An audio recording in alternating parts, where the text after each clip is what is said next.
Shalom semuanya. Jika hidup ini adalah ujian, maka doa adalah kunci untuk memahami jawaban di balik setiap pertanyaan yang bunyinya, "Aduh, mesti bagaimana lagi ya? Kenapa selalu begini sih? Aku udah nyoba segalanya, tapi tetap aja gak ada hasil. Kapan sih semua ini berakhir? Hidup kok rasanya makin berat ya? Mengapa lagi-lagi harus mulai dari nol?" Ya, Tuhan, Sang Pencipta segala sesuatu, telah mengundang kita, makhluk ciptaan, untuk berdoa, dan Dia meyakinkan kita bahwa Dia akan selalu mendengar seruan kita. Meskipun Tuhan itu kudus dan sempurna, sementara kita sering jatuh bangun dalam dosa, tetapi sebagai Bapa, Dia telah mengundang kita agar mau datang dalam doa untuk meminta bantuan ilahi. Ya, telah Tuhan janjikan pertolongan itu. Mintalah, maka akan diberikan kepadamu, karena setiap orang yang meminta, menerima. Jika kamu yang jahat tahu pemberian yang baik kepada anak-anakmu, terlebih lagi Bapamu yang di surga akan memberikan yang baik kepada mereka yang meminta kepadanya. Menakjubkan. Doa itu mengubah banyak hal. Alkitab berkata, doa orang yang benar bila dengan yakin didoakan sangat besar kuasanya. Meskipun doa untuk orang sakit bukanlah pengganti obat, doa untuk makanan sehari-hari bukanlah pengganti pekerjaan, dan doa untuk orang yang terhilang bukanlah pengganti Injil, tetapi makan obat, bekerja, ataupun menginjil bukanlah pengganti doa. Karena jika Tuhan berkenan ada orang sakit secara ajaib sembuh, pintu-pintu rejeki secara ajaib terbuka, jiwa-jiwa yang terhilang secara ajaib dapat mengenal Yesus. Dan semua itu dapat terjadi oleh karena doa. Sebab kita tidak akan memperoleh apa-apa jika kita tidak berdoa. Yakobus 4 ayat 2. Sampai di sini kita tentu sudah paham akan semuanya itu. Akan tetapi, apakah doa kita sudah benar-benar mencerminkan hati yang siap menerima jawaban atau mujizat dari Tuhan? Sejatinya, Yesus tidak hanya mengajarkan bahwa doa itu berkuasa, tetapi juga telah menunjukkan bahwa ada persiapan yang perlu kita miliki sebelum datang kepada Bapa dalam doa. Persiapan-persiapan ini gampang, tidak ribet, tetapi sangat penting dilakukan. Dan celakanya, kita suka lupa, membuat kita sering berdoa dengan tergesa-gesa dan sedikit merasakan kuasanya.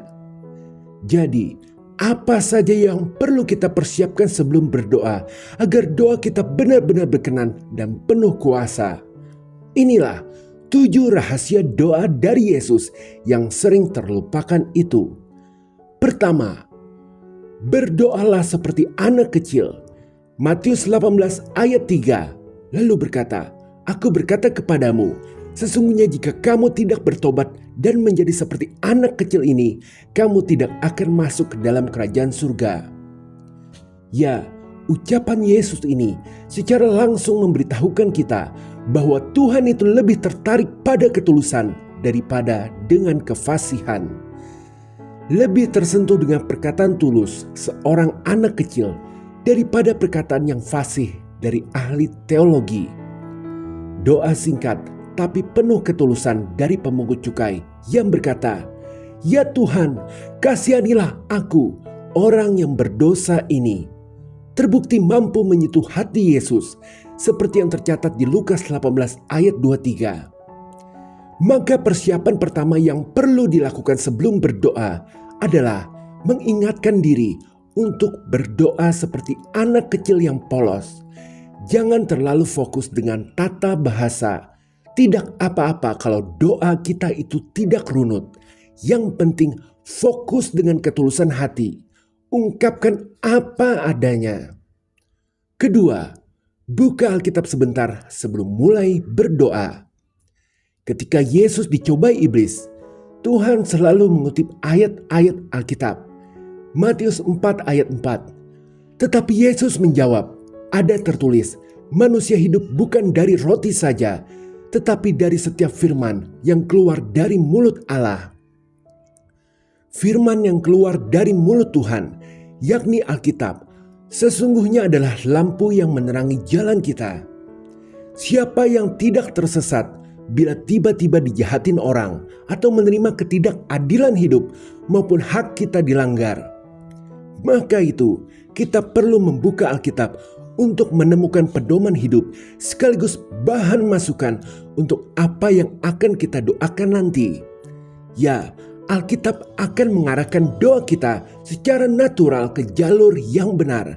Kita tidak lagi minta orang jahat itu terkena apes, karena kita tahu sebagai anak Tuhan, tahu kita tidak boleh mengutuk. Maka persiapan selanjutnya sebelum berdoa, bacalah 1 atau 2 ayat Alkitab. Dan kalau memungkinkan, doakanlah ayat yang Anda baca itu. Ketiga, membersihkan hati sebelum berbicara. Markus 11 ayat 25. Dan jika kamu berdiri untuk berdoa, ampunilah dahulu sekiranya ada barang sesuatu dalam hatimu terhadap seseorang, supaya juga Bapamu yang di sorga mengampuni kesalahan-kesalahanmu. Hati yang pahit akan memblokir berkat datang. Ya, Yesus dengan jelas menyatakan bahwa Tuhan tidak akan mendengar doa jika masih ada dendam atau kepahitan dalam hati kita, karena semua tentang kasih karunia. Kalau kita mau mengampuni, kita artinya melepaskan karunia, anugerah kepada orang jahat itu, dan kita pun akan mendapat kasih karunia, kemurahan juga dari Tuhan. Jadi persiapan selanjutnya sebelum berdoa adalah memastikan tidak ada lagi dendam di hati. Kalau perlu, ambil kertas, terus tulis nama-nama yang pernah jahat dengan Anda. Lalu Anda maafkan, bilang, "Aku melepasmu." Keempat, memeriksa motivasi kita. Apakah egois atau membawa kepentingan bersama? Lukas 18 ayat 14 tertulis, "Aku berkata kepadamu, orang ini pulang ke rumahnya sebagai orang yang dibenarkan Allah, dan orang lain itu tidak. Sebab barang siapa meninggikan diri, ia akan direndahkan, dan barang siapa merendahkan diri, ia akan ditinggikan." Yesus telah memberikan rahasia bahwa siapa yang meninggikan diri, dia akan direndahkan. Begitupun sebaliknya, siapa yang merendahkan diri akan ditinggikan. Apabila kita berdoa untuk keegoisan, artinya kita mau meninggikan diri, dan tentu Tuhan akan menolak doa yang hanya untuk pamer itu. Sejalan dengan ini, dalam Yakobus 4 ayat 3 tertulis, "Kamu tidak menerima karena kamu salah berdoa, yakni untuk memuaskan nafsumu."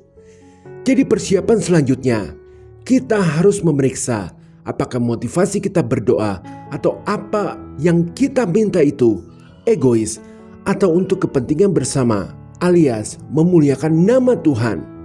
Jika ditemukan keegoisan, segera pikirkan ulang bagaimana cara agar keinginan kita itu juga akan memuliakan nama Tuhan jika terkabul. Kelima, mempersiapkan diri untuk jawaban tidak. Matius 6 ayat 8 tertulis, "Jadi janganlah kamu seperti mereka, karena Bapamu mengetahui apa yang kamu perlukan sebelum kamu minta kepadanya." Jadi jawaban Tuhan itu ada 3, iya, tunggu, atau tidak.